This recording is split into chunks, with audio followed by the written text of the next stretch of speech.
At the spa, they brought over the government tourism and health part of it, departments. They brought over a Dr. Wallman from Bath in England, and he had been at Bath for about 10 years, and he came over and he was one who designed the building and also organised how it should work. And so Dr. Wallman would be over probably before 1908 when it actually opened, and everything had to be done just right by him, so he had a good team working for him. And they opened in 1908. It was an American admiral who actually they got to come and open it. He was in town in Auckland at the time, so he came down and opened it. And Dr. Wallman, during the First World War, he had stones thrown through his window because they thought he was a German. So, you know, he used his grandmother's name, seemingly, but so people forgot that he wasn't German at all. He'd worked a long while in Bath, and so it was built along the lines of the spa in Bath in Britain. There was also a Frenchman involved, Camille Malfroy. They would call him Malfroy, but there's a Malfroy road in Rotorua, and that's named after him. And he had been brought over after the big eruption in 1886 to help organise the steam in the mud that should be diverted to different places, and he had a lot to do with the engineering part of getting the water and the steam mud going in the bathhouse itself. So it was quite an international group of people that had input to that. But to develop, they had to put 6 metres of topsoil on top of the land, which had been given by the Te Arawa people. They gave 15 acres of land there because they could see it would be worthwhile to develop something like that. But they had to do that. And all that had to help to suppress, you know, the fumes that would be coming up. But it was a huge undertaking for them in those days to do that. So that was Dr. Wallman's job. And then it was followed by 2 other doctors with Scottish names, and that went right through to the Second World War. So it's continual treatment. And they would come from all over Europe and America to get the baths and to get the good weather as well.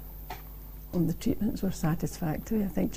Like Spa in Europe, you know, where the name Belgium came from, it was based on the European spas. So making good use of the freedom of what we had there. And the Maori people were very generous. I think it's a shame we don't have more of the Maori healing methods in the museum. I think that could be developed a bit more, just to let us see where the similarities were, because they had their own ways, and you know, it'd be quite good. Well, they came a lot for arthritic problems, and they certainly, the bathhouse was open from 6 in the morning till 10 at night. So there was mud baths, and they had all the electrotherapy, up-to-date electrotherapy equipment, whatever it was for. So particularly, I think, for arthritic problems. And also they treated skin diseases, say with the alkaline water. So they followed much the same rules as they would in Bath, because Dr. Wallman himself, you know, had strict rules to follow. Being known as a balneologist, I didn't really know about that until I went there. So there was a group of like physical medicine doctors. They had their own way that they would help to encourage people to do things, exercises, etc. I don't know about their exercise programs. I haven't heard much about that. I suppose that could be followed up. But they certainly at least had an hour's treatment every day for maybe 2 or 3 weeks, if they could afford that and if they were there that length of time. And there were lots of massage and things being done that we do today. The exercises, the machines were obviously a bit, you know, a bit cruder than we've got, but they had big tyres or around that you could do. See them, there's photographs of them turning a wheel, you know, for their legs, with muscles to work, and they had pulleys and things like that to make it work. And also they had promenades up on the top deck, which was taken down after the big Napier earthquake in the 1932, I think it was 1922 maybe, the Napier earthquake. You need to check the date, I think it was the 20s. But after that they removed these because they just thought it could be more dangerous. That top promenade part may fall off it, but they've put it back for the centennial that's up there now, and you can go up and view from it.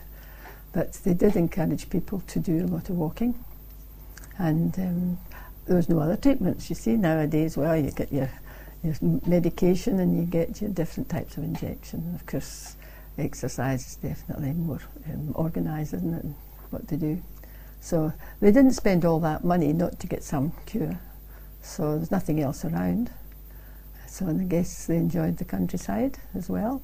A few good hotels, but they were all along the front, not like it is today. They were all near the spa area.